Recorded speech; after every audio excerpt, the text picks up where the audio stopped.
Salamat, Salamat ka nga, hindi mo pa nga nakikita itong pasalubong ko sa'yo. Oo, may pasalubong pa. Oo, sige, tingnan mo. Napadaan kasi ako dyan sa ukay. Naisip ko na, sige, buksan mo muna. Naisip ko kasi, tuwing bubuksan mo yan, may isip mo ako.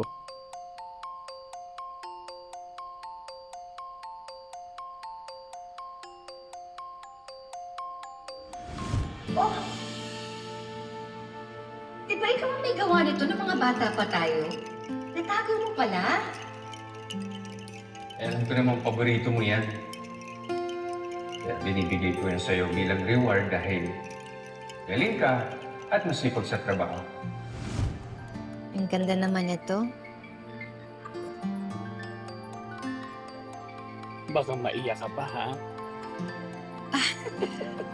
Pasensya ka na, ganito talaga ako eh. Lalo-lalo na kapag masaya ako. Maraming salamat dito ha. Basta sa'yo, mahal ko. Ibibigay.